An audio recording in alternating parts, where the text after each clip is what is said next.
everybody. So अभी I was thinking कि what should I do like since today is on holiday. So I thought कि let's वैसे घर पे रहती तो I do read Bhagavad Gita. So I'm going to narrate some of the mantras to you. The first chapter, as you must be knowing, the first chapter is about the commencement of the war. Observing, so it's written observing the armies on the battlefield of Kurukshetra. So this I have read the whole chapter. So and it's मतलब बचपन से ही so हाँ बचपन से ही like my grandmother and my mother they have read the whole Bhagavad Gita. So अब हम पढ़ते थे तो that's why I do remember this the first chapter. So I have gone through the first chapter but not in the like no, I haven't gone through the meaning as such, but I know the Sanskrit slokas. Okay, so now I have now recently only I have started with the second chapter. So second chapter is basically that starts with the what is the essence of Bhagavad Gita. So it's a summarization of the content of Bhagavad Gita. So I have gone through some of the slokas. They are very very meaningful, and I believe you will also fall in love with Bhagavad Gita if you start reading it once, or get into the habit of reading it. I have to find that one with that one text which was really good. It was a little bit difficult. Yeah, the text 14. Sorry. The text 14, and the text 14 is Matra Sparshastu Kaunteya Shitoshan Sukha Dukdaha Agma Paino Nitya Statnam Stitishasva Bharat. Okay, so it's basically like now they have given this book is really good. Like it has first given the meaning of what the whole slok means, and then they have given a long explanation also. So I will read out that to you. O son of Kunti, the non-permanent appearance of happiness and distress and their disappearance in due courses are like the appearance and disappearance of winter and summer seasons. They arise from sense perceptions, ocean of Bharata, and one must learn to tolerate them without being disturbed. So now I'm going to talk about what this basically means in precisely. So in the proper discharge of duty, one has to learn to tolerate the non-permanent appearances and the disappearances of happiness and distress.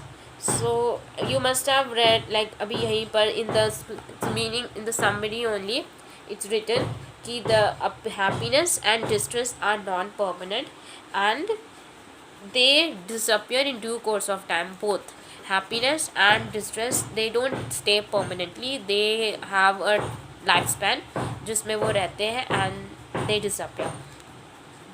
So in due course are like the appearance and disappearance of winter and summers. So they have made a comparison between happiness distress ka they have made a comparison between winter and summer season. They arise from perception. It basically depends upon people on scions of.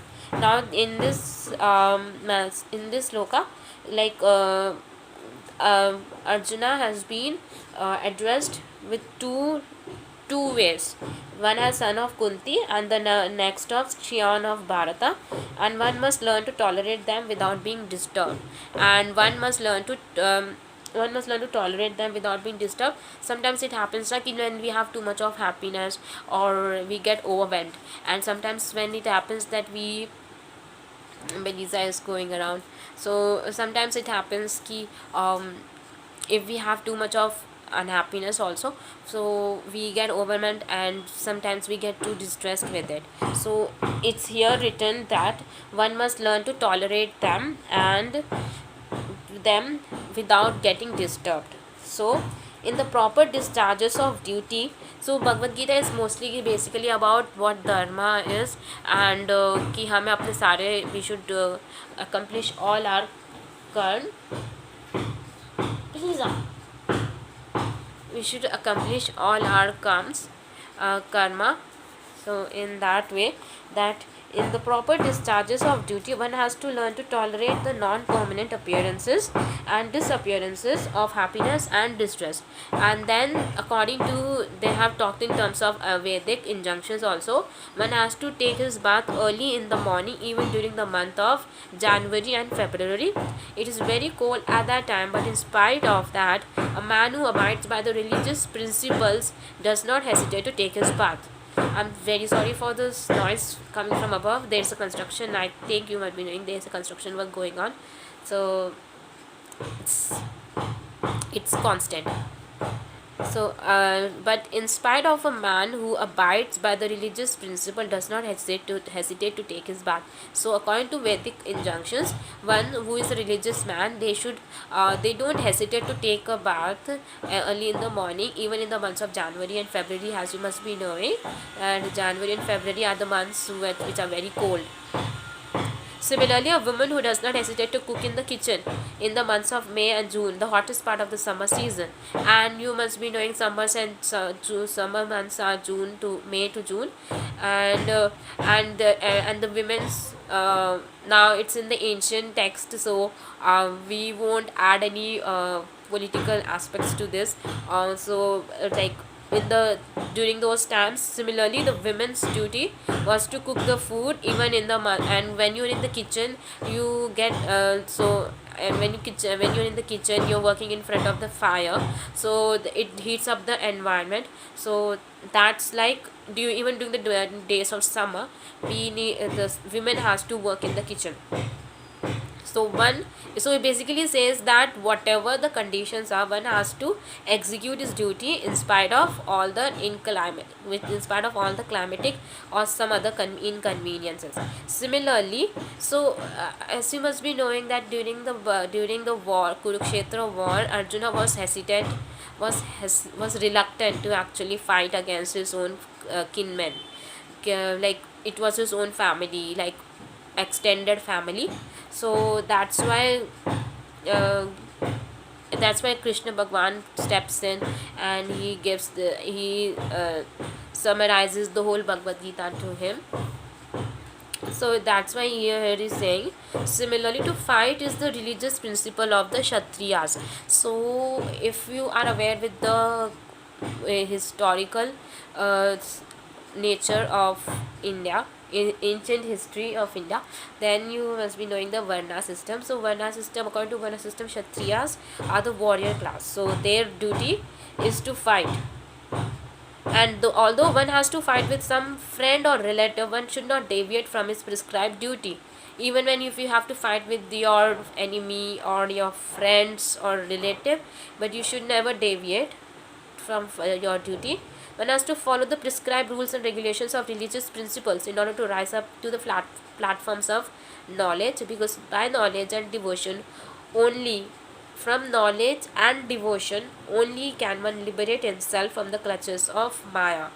Maya is basically illusion. Now I've already told you that the two different names of addresses given to Arjuna are like the significant are also very significant actually. To address him as Kaunteya signifies his great blood relations from his mother's side. You must be knowing that Arjuna's mother was named Kunti, and to address him as Bharata signifies his greatness from his father's side. So from both the sides, he is supposed to have a great heritage. A great heritage brings responsibilities in the matter of proper discharges of duties. Therefore, he cannot avoid fighting. So here it is talking about the duties only, that in whatever situations we just have to accomplish all our duties. This one more like I would like to read out, but it will extend our video, because that other one is really good. It's talking about the soul and the inner permanence and the permanence of the soul and the impermanence of the body. I do really like all these concepts which is given in Bhagavad Gita. And yeah, it was 10:22. वांसांसि जीर्णानि यथा विहाय नवानि गृहान्ति नरोपराणि तथा शरीराणि विहाय जीर्णान्यानि संयाति नवानि देहि. So basically it means as a person puts on a new garments, giving up old ones, the soul similarly accepts new material bodies, giving up the old and the useless one. So it's basically talking about the impermanence of the body and the permanence of the soul, and that it's like talking about the rebirth. Like after that, the soul travels out of the body and it takes up a new body. The change of body by atomic individual soul is an accepted fact. Even the modern scientists do not believe in the existence of the soul, but at the same time cannot explain the source of energy from the heart, have to accept continuous changes of bodies which appear from childhood to boyhood and from boyhood to youth and again from youth to the old age. From old age, the change is transferred to another body. This has already been explained in a previous verse. I have to see this previous verse. Okay, 13. I will let you know that what is in the 13 one. 13 is, as the embodied soul continuously passes in this body, the embodied soul continuously passes in this body from boyhood to youth to old age, the soul similarly passes into another body at that. A sober person is not bewildered by such a change. Okay, देहिनोस्मिन् यथा देहे कौमारं यौवनं जरा तथा देहांत प्राप्तिर्दीर्घस्त्र न मुहांति. Okay, so this is like verse 13 in the second chapter, and it's also talking about that the soul continuously passes in this body from boyhood to like every stages of life.